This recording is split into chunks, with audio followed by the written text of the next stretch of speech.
Thank you for the introduction and thank you for the opportunity. Yeah, it's with great pleasure that I'm here, and from the discussions that we started quite some time ago, it will be very interesting to see how we can have an engaging discussion on bringing the paper-based forms into a FHIR reality, seeing what specifications we already have and how we can build it up, and how we can help promote this, and how we can show how easy and convenient it is to standardize things in a technical way, so that people have a good path on on moving forward in such cases. So I don't think there is there's a strict agenda for this part of the technical workshop. I presume that we could start with the specifications that have been started on viral hepatitis, and then we can go from there, taking that as a use case, and see how we are working with the tools, and what systems are involved, and what kind of mechanisms are involved when building such a repository. I would like to have a confirmation if this is what the group prefers to address, or how the group prefers to conduct this session today. Yes, Jose, that's right. From the paper forms of the viral hepatitis program to the process of converting them into completable guidelines like issue 7 FHIR. Perfect. In let me start from the beginning, for just to provide some context for those who have maybe not seen how this came to be, the current specification.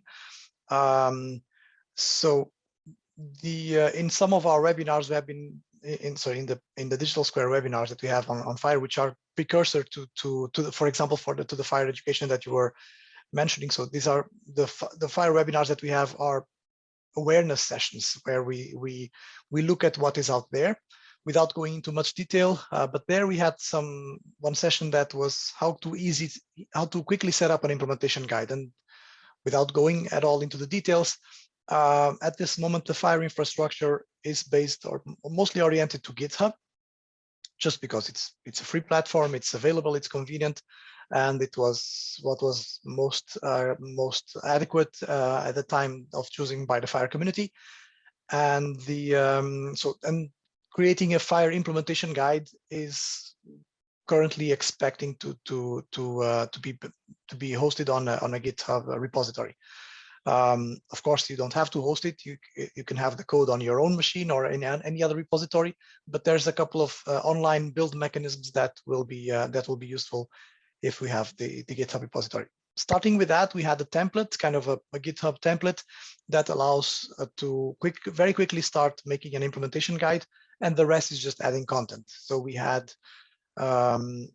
some discussions on starting an implementation guide, and what you're seeing now is pretty much all the extra stuff that the FHIR implementation guide has. The real interesting stuff is the input, where people provide the input that they need for their specifications. And as editors do this, there is an automated build process which gets created and which creates this page. So this website gets automatically created every time that the user changes something in the specification, which is very powerful for us as specification editors, because then we just immediately see and show the result of our work. So if we missed something, if we forgot something, or if we're not sure and we want to get feedback, then we just publish the specification as we have it, and then we share it with other people that can see it, and they can see, can I implement this? Do I have anything to add?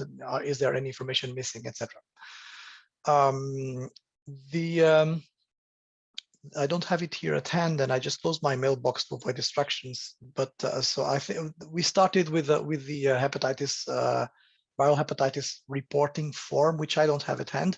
So I don't know if anyone has a URL for that and can put on the chat, and then we can look it up.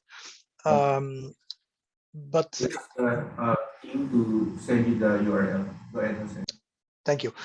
And the idea behind the let's say, one idea behind making FHIR specifications is to try to follow a normalized path. So try to follow a pathway that allows us to have a repeatable process. For example, in this case, it would be, we look at the form, which is user enter data, or typically patient or healthcare professional enter data.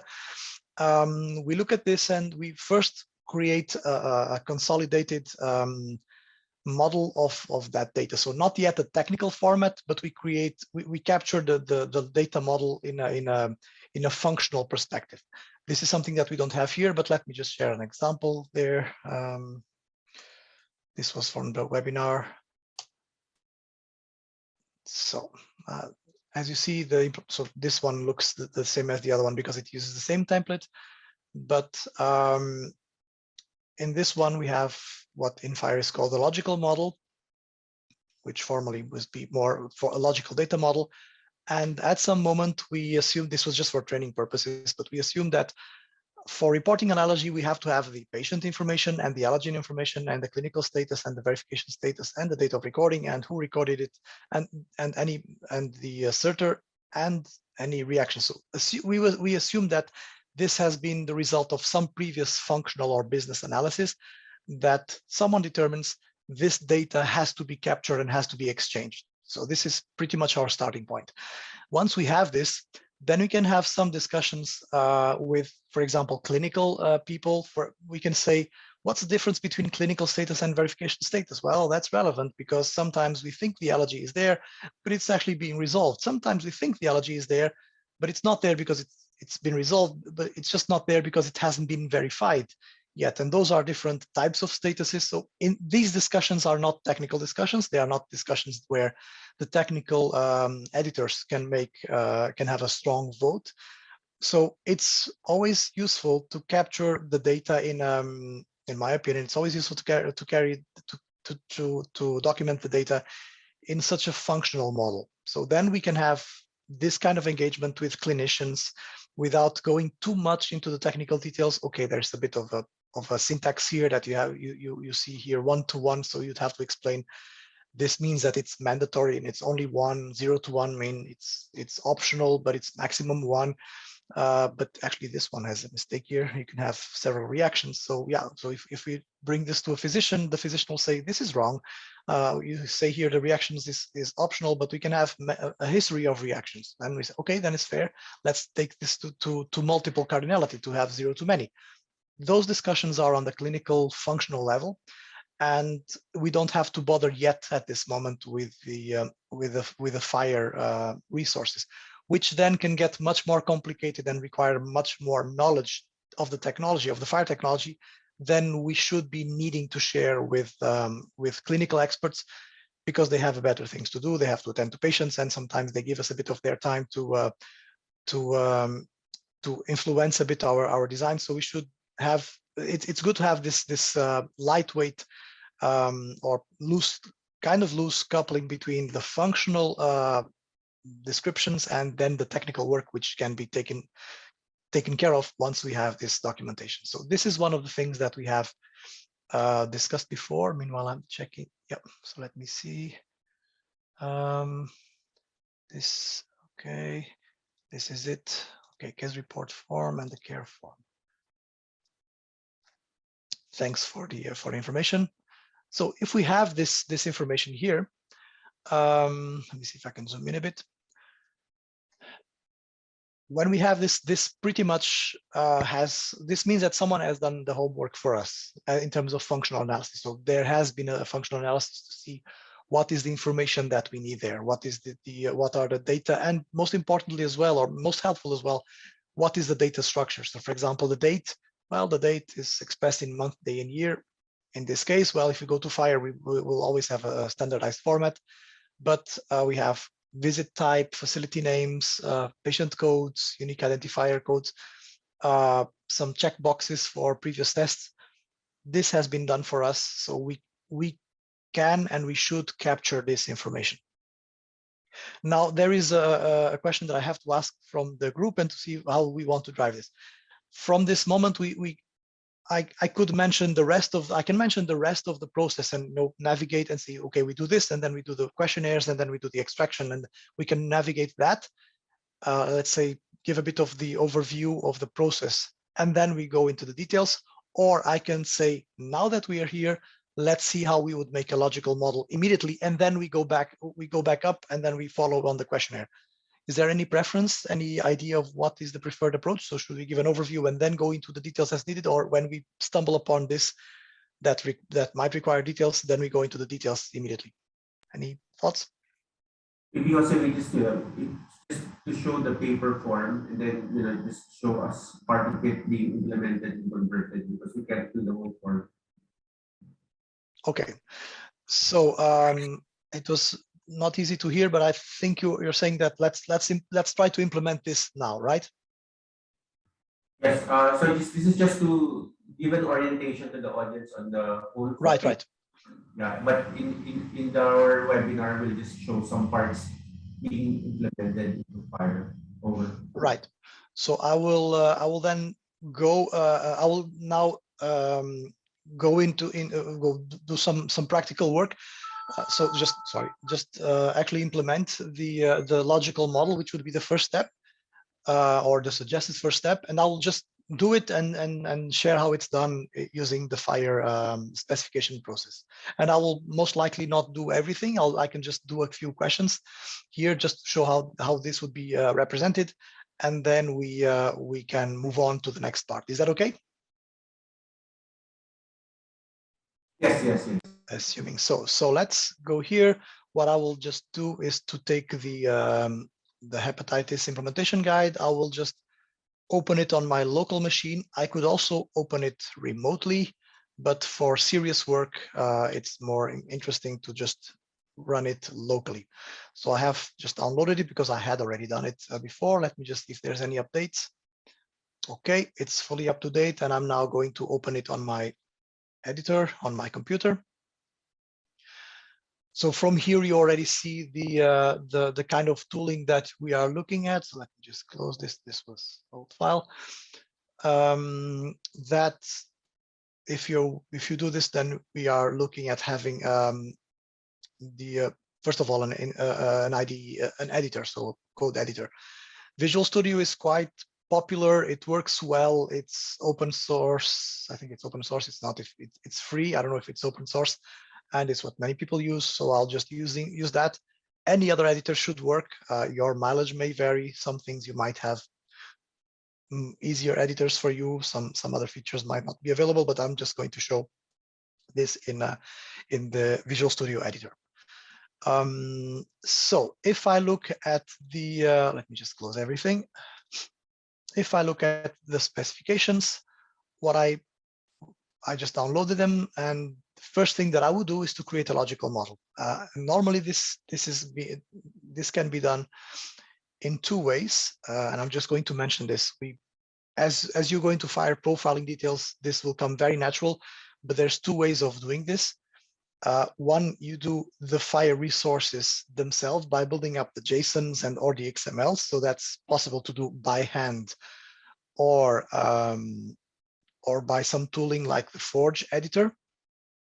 In any case, just to show you what such a thing looks like, this is a FHIR resource that defines a data structure. So our data model would look something like this. It's a JSON file that contains the standard way of FHIR expressing a data object. This one is not a model; it's a specific profile, but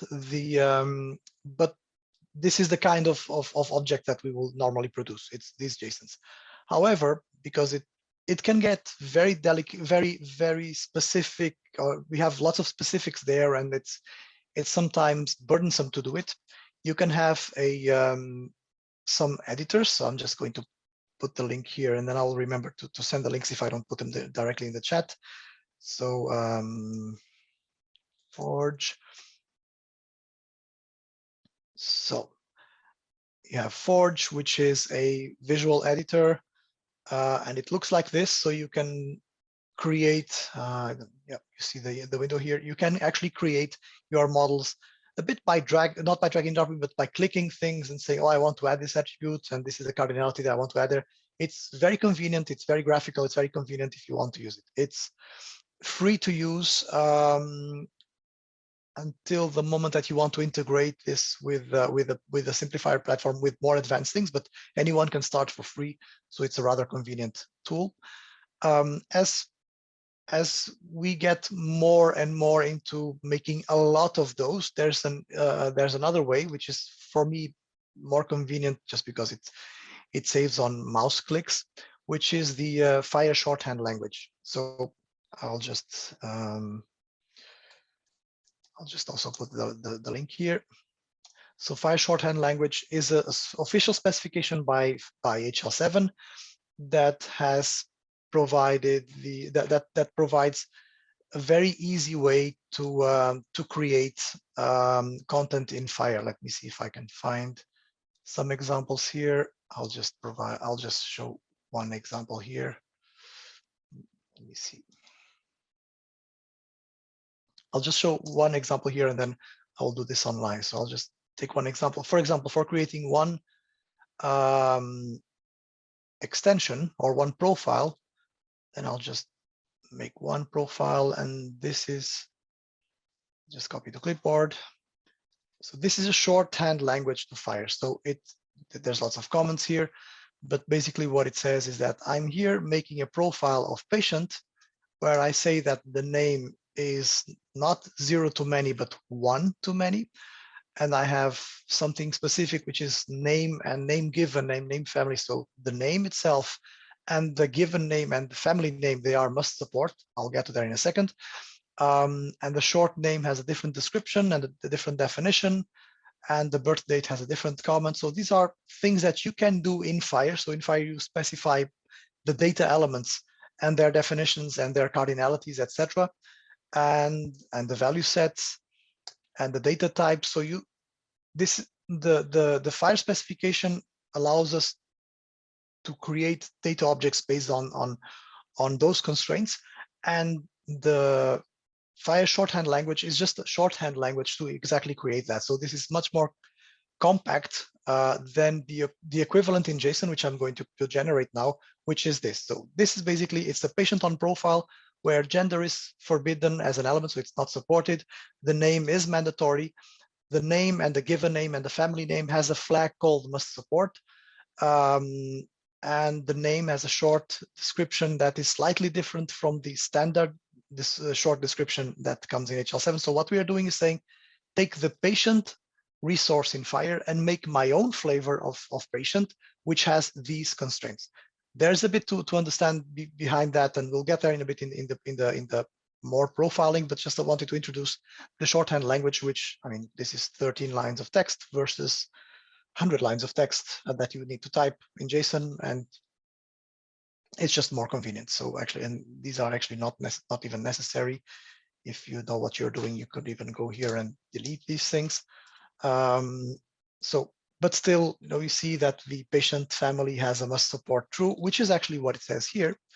And the patient gender has a maximum value 0, which is actually what it says here. And the patient deceased has a date time data type, only date time, which is what we say here. And the marital status has a value set, which is this one, which is actually what we say here. And it's a required binding, which is what we say here. So all of this is just a shorthand for that. And what I'm going to do now is to use this shorthand language to create the logical model of our data. So I just opened up the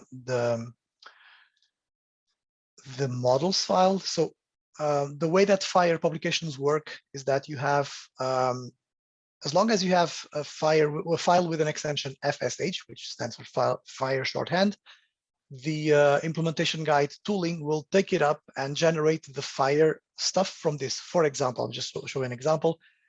This is one profile on observation. It's there. And that is why here in the build process, we have the observation. I think this is it. The tooling will do automatically. I can delete these files, and when I run it again, they will show up here again. The tooling is the tooling that we have behind this does exactly what that short demo online was doing. So it converts from the shorthand to the native FHIR format, which are these files. So, but our source is the examples, the models, the profiles. So I'm just going to work on the models. And it's on purpose that I'm going to do this. Many times I don't remember the exact syntax to do some things. So what I will do is to go to the shorthand reference page that shows how to do some things. So this is the official publication of the FHIR. Let me just put the link there. So, so someone is saying that I should increase font size. Please let me know if it's better. So this is a shorthand. Right, and I should increase the font size of this one. Sorry, I had a big monitor, so with lower with small font sizes. Just because I'm apologize for not having the right font size. What I was showing is that I'm editing this shorthand code here, which then generates those files there as JSON files. That's the conversion that I was showing also on this tool, this platform, which is I give here the shorthand and then I get the JSON. So this is the online tool. Where is the chat box? I should have a chat box somewhere here. I'm just putting some links in there. This is the starting point for the specification. If you want, the other one is the official specification. And yeah, so I just want to see how to do a logical model. I'll just do this logical. I'll just search here. There are other places to do to search for this, but as you search in the specifications, and it's always good to read it once, you see lots of examples, which is exactly what I take. I take an existing example of shorthand and I just adapt it to what I need. From here, I can see very easily. So I'm just going to copy it. Actually, this is two models. So when I do a FHIR shorthand, so I have a file called models, and there I can put all the models that I want. So I can put the model, logical model 1, which is the what was it? The care form. I think I have, yeah, the hepatitis care form.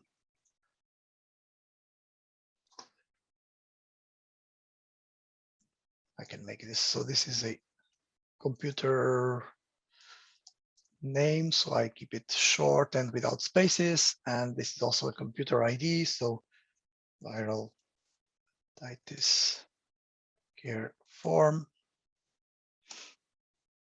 Then I can give it a human title or human readable title, and then I can paste this information, and then I can give a broader description here, which is the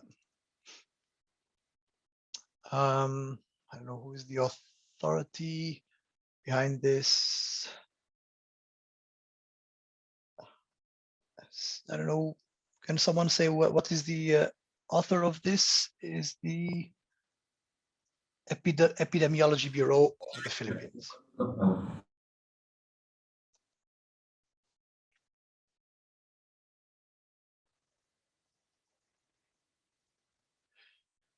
Or I just do this, the care form as defined by the epidemiology, something like this. Up to you. And this is just the metadata, so just the description, and then we start doing the actual model. And as we can see here, I just took the example because it's easier to see than to describe. What it comes down is that we list the element name, so we list the elements and in a tree, and for each element we have to say the element, the cardinality. This is not important. The data type. And then a short description and a long description. This is pretty much the syntax of making a logical model entry. If we do that, we will end up with this, where you see the data element name, the cardinality, the data type, and the short description. And if when we hover this, we have a longer description. So this is the short description, and the one that happens when you hover or when you click there, you get the longer description. So that's what we have to provide. So let's now look into the care form. So what I would do is, so I just care about the data now. So I just start with visit information as kind of a grouper. Okay, so let me just do this. So visit, lowercase, visit information. And this is mandatory, and it's only one. So you only provide the visit information once, I guess. And even if everything in there could be optional, the group is always, I presume it's always important to have. And then we have, so I'm looking at this and seeing what information we actually want to exchange, not the information that we want to share to the user. That is going to be on the questionnaire. But the information we want to capture is that under visit, we have a consultation date or a consult date. We have a visit type, we have a facility name. Those are elements that we want to capture. So I'll just start with consult date. So, oh, and there's one thing that I need to mention. So visit information, this is, I don't know which data type. I need to have it as a group. I put this on the like this, which is not correct, but I'll just take the opportunity to see how we work when doing these things in FHIR. So I know that this has to be a group, but I don't remember by heart the grouping data type. So I keep it like this. I don't build it because it will give an error, but I just move forward, and then I just visit information. So I think information about the patient's visit. And the longer description is typically a more verbose explanation of what this, or with a bit more context. So information about the patient's visit. This should be captured. There's a window here I need to hide upon every visit. Something like this. I don't know what is the best description. So this is something that, again, the clinical experts would have a good input into. But let's assume that in a working session we have this definition. Now what I need to do is to see how do I handle groups, because the next thing I want to do is to create the child elements, and that would be consult date. Okay, so there's two ways of doing it. Consult date. But if I do this, then it will be a flat list. But let me do this as well. So let me ask, consult date, do we want it to be mandatory or optional? Maybe optional. Optional. Okay, so 0, and I guess it's only one, right? Every visit, you only have one date. Yeah. Right. Okay, so this is it. And then it's a date or a date time. And this is interesting for the other question. So when I'm looking at this, I see, is it a date or a date time? Then the other thing that I should have, but this is kind of reference when doing FHIR, is to go into FHIR, just take the current version, HL7. And then go to data types. These are shortcuts that I have. And if you go to the data types, you have a list of all the data types. And by looking at this, or by looking at examples, which is actually much more helpful, you'll see that in the date you have date and date time. Well, it's a visit date. I don't think I need a date time, especially because the form was just indicating the date. So I just have the date, and that's the date. So I know that I can use a thing called date. Okay. So this is the data type. And while I was doing this, I could be looking at what are the other elements. This one would be hard to find, but the one that I want for grouping is the backbone element. So the backbone element is just something for elements that have children. So it's how we define it. So that's the grouper, which actually you can also see here. So the family and is a backbone element, which means that it does not contain data. It just contains children, and they contain data. So that is what I wanted to do here. I just wanted to use that opportunity to force myself to go into the FHIR data types webpage, where we see what data types are important. So I have consult date, cardinality, and the data type, and now I can type the definition. So I think I had, it just says on the form, it just says consult date. Okay, consult date. And then the longer description is the date of the consultation. And we can clarify here, for example, this should be the date of the actual consult if it differs from the scheduled date. I don't know if this would ever be an issue. I just thought of this random idea in my head. Suppose that in the discussions you have this, well, do we want to capture the date that it was scheduled or the date that it actually happened because maybe the patient visited the next day? If this would be an issue, you just capture here as a definition, or you might decide that you have to capture both. But in this case, this is just a minor clarification just for functional purposes. So, but if I do this, and I can now delete all of these, if I do this, then I'll have one structure, which is visit information and consult date as two elements. But I want to have one inside of the other. What I do to do this, there's two ways of doing this in FHIR, is I either do this, the dot notation, that's easy, but even easier with the shorthand. And this is how FHIR sees it. I will show you in a second. The other way to do it's much more convenient is to just type two spaces, exactly two spaces. If you're working in shorthand, and I presume most people will work with shorthand, just do that, two spaces, and this means that this element will be a child of whatever you have here. If here you have a long element, or if you have, for example, if you do this and then detail time, this is not allowed because this should be a backbone element to support children. But if you want to do further nesting, it's just a matter of adding spaces and that indentation. So if I do this, I have two elements. And this is just a logical model. Let me just put the client visit type. Client, or I just put visit type. The naming convention of data elements is it has to be lowercase. You can put dashes or just put the camel case, up to you. Just try to stick to one. Normally FHIR does camel case notation. So we have visit type, and then we have what, mandatory or optional? Mandatory, and then there are two options. Perfect. Okay, and then we have two options. Now, this is another aspect of doing FHIR. So when we do this, so if we want to have a selection of values in FHIR, and you can look at the webinars or the FHIR trainings or read the specification.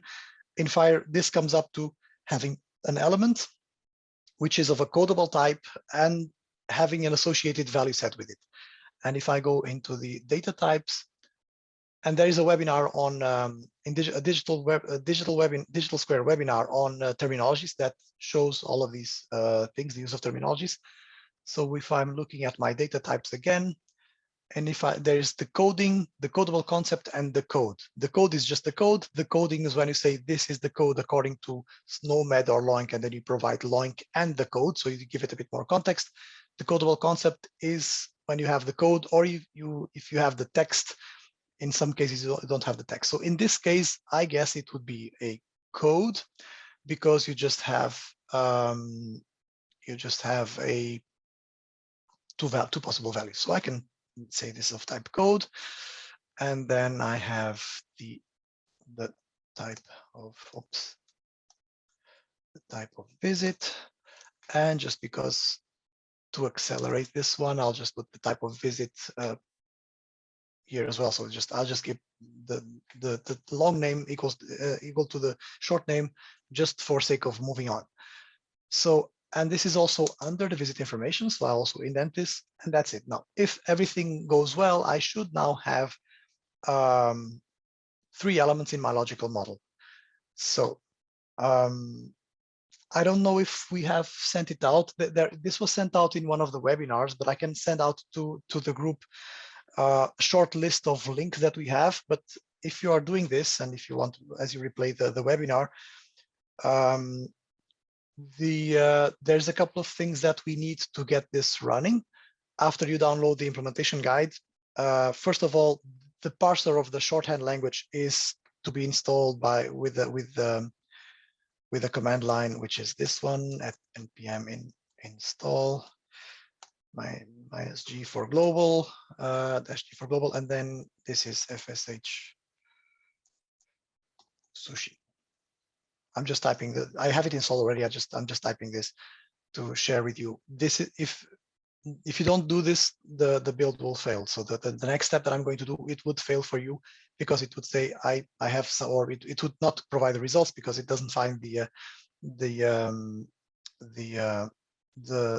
application that parses this. So there's an application which is called FSH Sushi that parses this into the other resources. So, and just to demonstrate my point, I will delete those files that were automatically generated. And since I'm not only working on one file, on this models file, I'm working on the whole implementation guide. So I can work on different source files. What I'm going to do now is to build my implementation guide. Build the implementation guide means taking all of these and putting those as FHIR resources, then taking the FHIR resources and create that fancy page website that you've seen before. And that is fully automated for you. There's a script here. When you download this, there is this script. There's the Gen 1s and Gen 1s. So there's the Windows version and the Mac and Unix and Linux version, which is the bash script. And you just run it. I'm on Windows, so I just run this once. And what it will do is just to run all these things. So it's just importing now is the sushi thing. It just parsed correctly, no errors, one warning. I'll worry about that later. Now it's checking the templates, it's downloading everything it needs. In my machine, it takes about 30 seconds to process it. I'm on a relatively fast processor that's not doing many other things at the same time. Expect 1-2 minutes, depending on your machine, that it takes to build this. You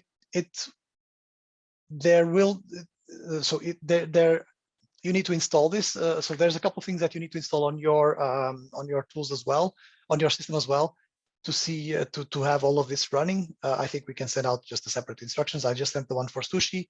The one for publishing the implementation guide, it's a bit more complicated, but it's once you do it, then don't have to worry. And it's almost built. There's a small issue now that it takes a bit. This is what you can do. The other thing that you can do as it's building, so you see here now in my GitHub client, I see that I added, since I started editing the online platform, I added this file, which is exactly what I did. So I'm now going to do what I normally would do, which is create a branch, which is logical model. So I'm just creating a branch and saying, okay, okay, I'll just take this one, bring my changes. So I'm now working on a different branch, and this is local, and I'm just going to add here a commit that says start creating logical model. And then I can commit. And when I do this, I can go to the repository online, and I have this branch here, which is, well, it's on my fork. And then I have my branch called logical model, which has had one changed file, which is if I do the what is it, one commit ahead, I see the file that I created here. This is the source.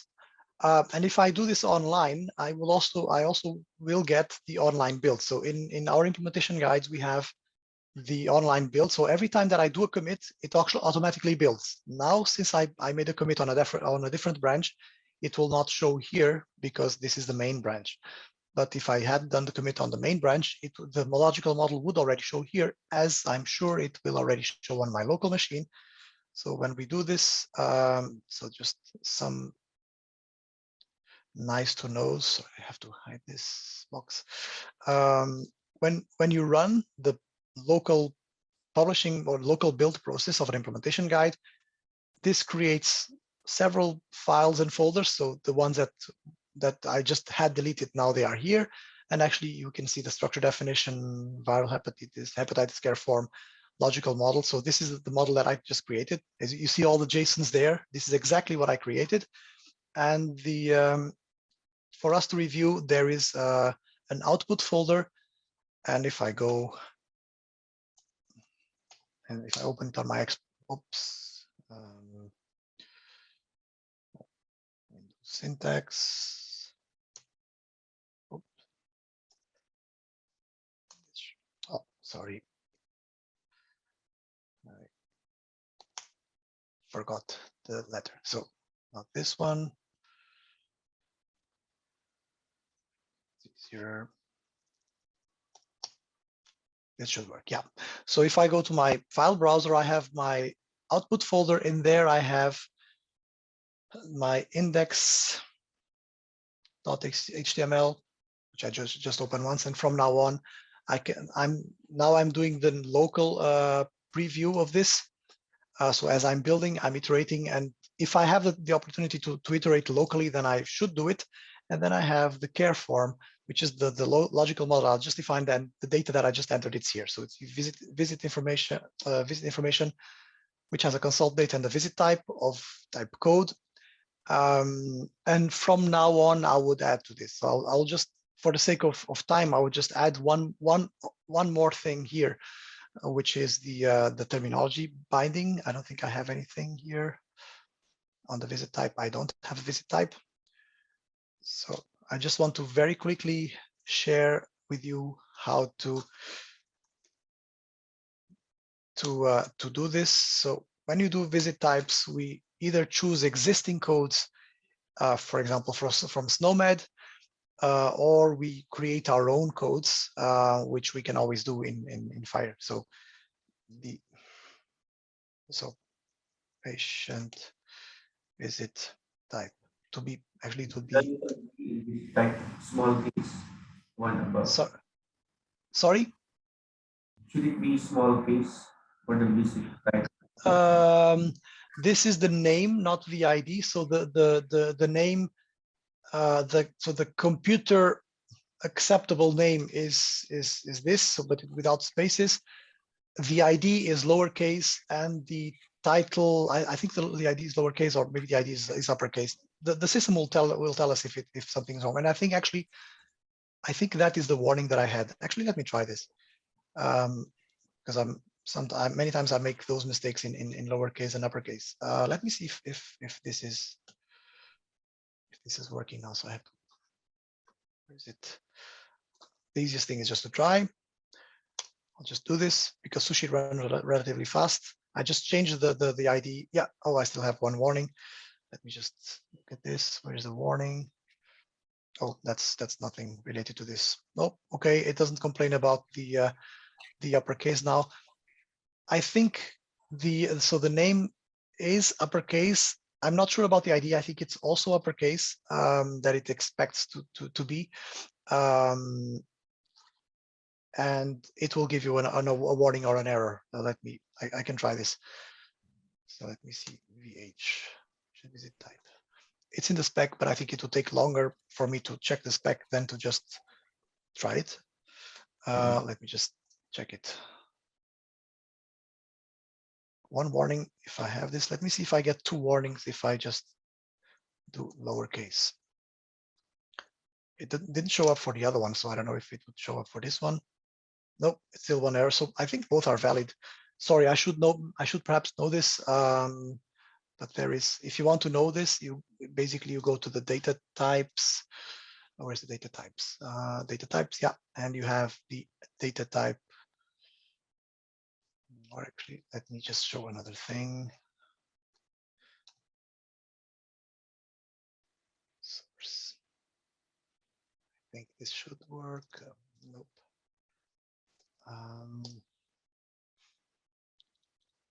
Here's another shortcut. I'll just wait. I'm used to the newer version, and this is so. There is the resource type has an ID which has a data type ID. And the data type ID, yeah, okay, it's any combination of upper or lowercase. Yep, I think there is no constraint there. Okay, so it's an ID, it's uppercase or lowercase. Yeah. So, and what I was just doing now is to have to create a value set, because it's also an important thing that we will use in several places. So I'll just use this, do this quickly. A visit type, and I'll just type the title is visit type for hepatitis visit. I just do this, and this is a value set. I will not describe at length, but when we use terminologies in FHIR, you have code sets, code systems, and value sets. And if you want to create your own codes, you have to both, and which means that at some point you have each type. This is a value set, and because you have to create the code system, and this is the code system.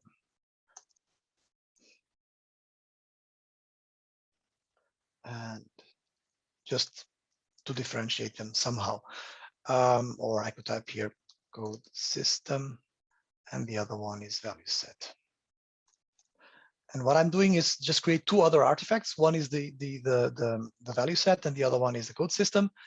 And this is the code system, and this is the same code system. And what I would have here, I'll have to go and read the specification again. Code system. So this is how you define them. And then you have, yeah, you define the code, and you have the, you define the description. You have the description as well. Oh, sorry, not this one. So what I'm going to do, the visit type is, I'm going to look it up. Visit type is initial or follow-up. Okay, then I do the code initial, and the other code is follow up. So these are these have to be machine readable, and this is human readable code, and this is follow up. Here I can put more code, but I don't bother with that because that's what should be showing to the user as well. So it should be relatively compact, not a full description. So I just created the visit type code system, and I think I do here. Oh, no, codes from.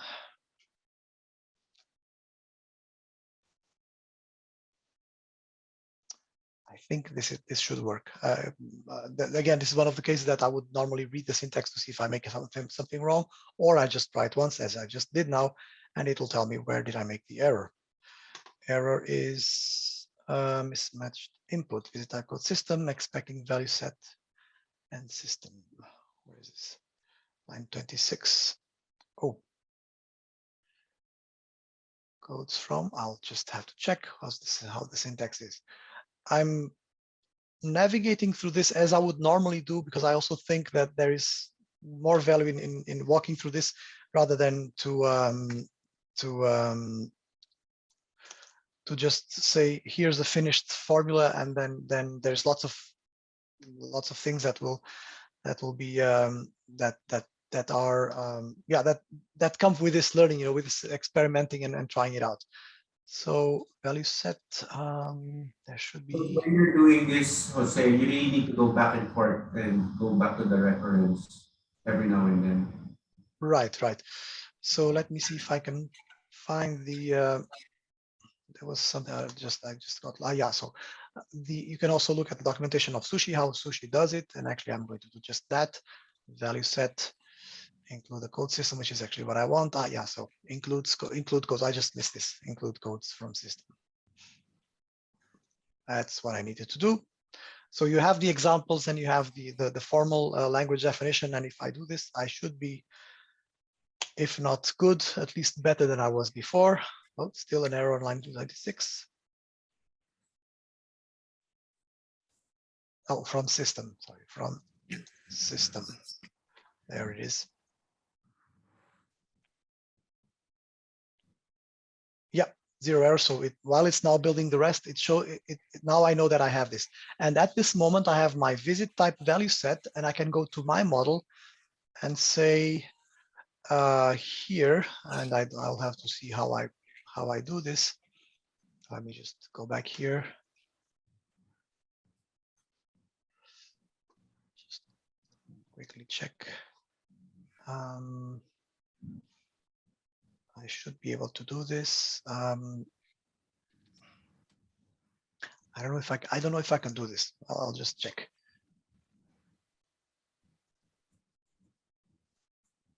And this is by no means intentional that I'm forgetting all the things, but I did want to leave some things out, because this is the daily activity that you can expect. Actually, I have to figure out how to do that. So there is okay, code. Actually, I don't know how to do this, so I'll just keep this open for now, if that's okay. And we have 5 minutes to say, and we have part 2 in another session. So right. So I'll just keep here the comment, so that add value set for this.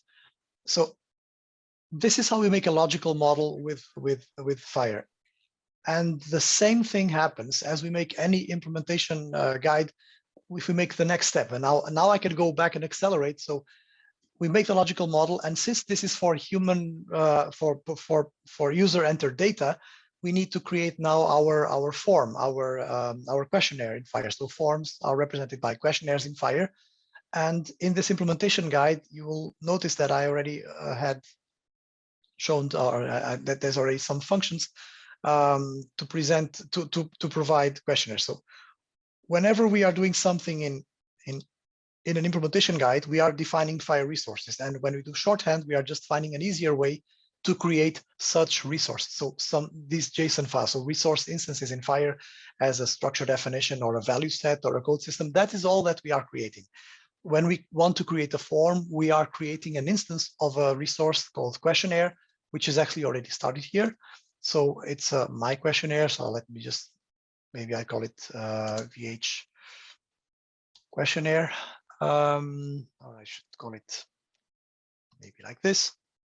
It's an instance of a questionnaire, and description is our hepatitis questionnaire. We can all, of course, improve these descriptions, but this is a questionnaire. So I'm now creating a questionnaire, and the syntax is pretty much the same. So I know, if I know what the questionnaire looks like, so to do that, I go to the FHIR specification, and I go here, for example, and I say I want to see the questionnaire resource.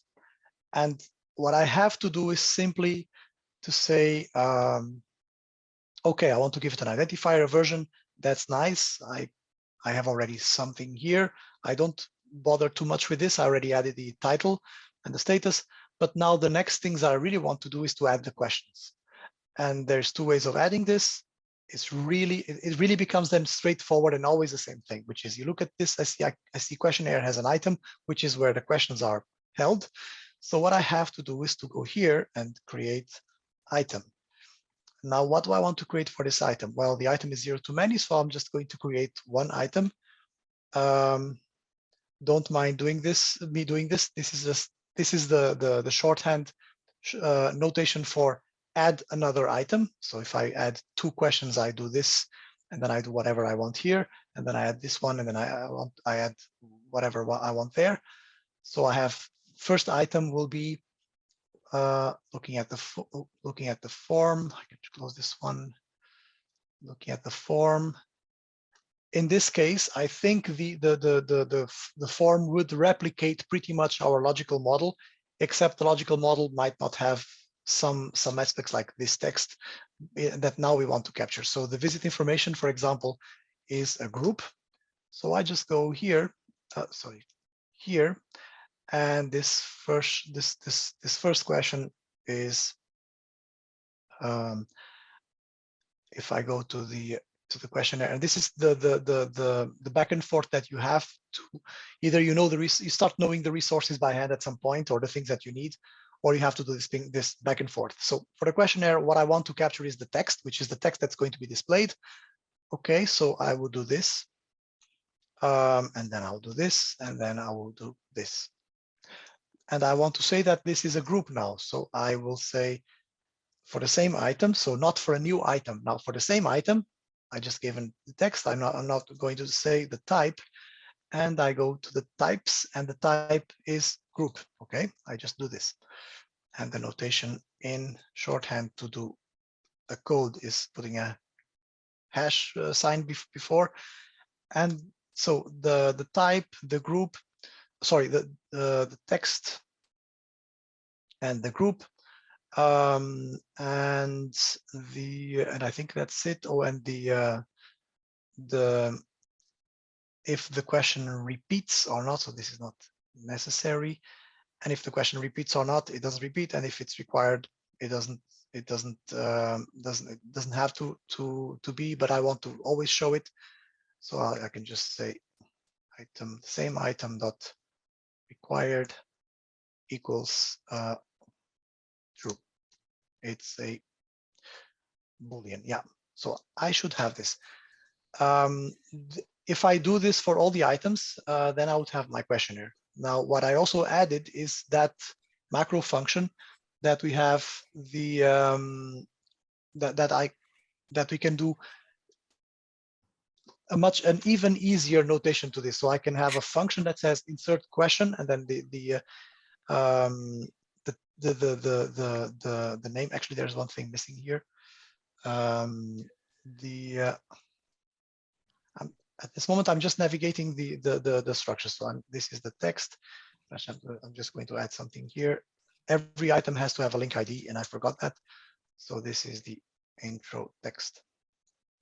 So this is the name of the element. This is the text that comes with it, and this is the type, and this is the required. So this is what we would do for all the questions, question by question. But because this gets very big very quickly, there is a macro function that you have already, which is this. So you have insert question, and then you put the parameters in this sequence: intro text, and then the full text, and then you have the type, and whether it repeats and whether it's mandatory. Whether it's mandatory and whether it repeats.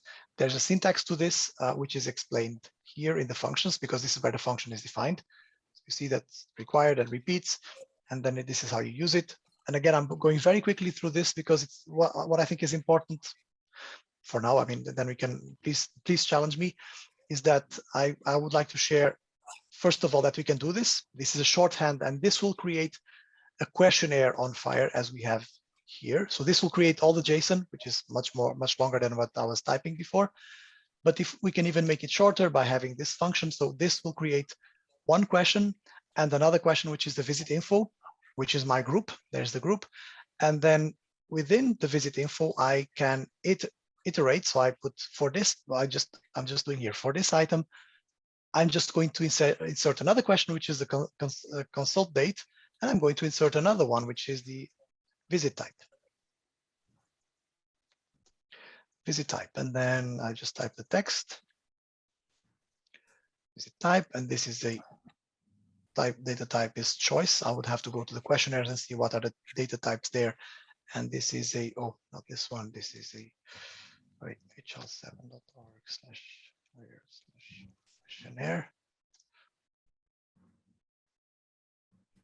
The type of the question is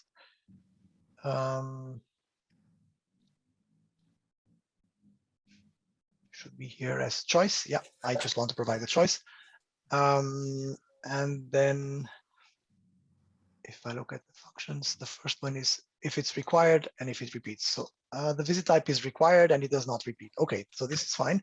If I have this, then next time that I build my implementation guide, I will have this question also added in the in my implementation guide. So if we wait a few more seconds, as we discuss while this is cooking, the questionnaire that I will display will have all this information. Yep. Thank you. Thank you. We have another session with Carl Leitner, so we'll have a follow through for part 2. It's May 30, or on a date that you are free again. We can continue from where I'll start with a summary and a recap, and then thank you very much. Right. I Thank hope you. I hope it was useful. I went a bit into the details to get this more hands-on, and I hope it was useful. And we will definitely follow up on this and what comes next to this, which is displaying this and extracting data from the questionnaire. Thank you, Jose. Thank you very much. Thank you very And much. Have a good day or a good night. uh, Bye bye. our next, bye bye, Jose.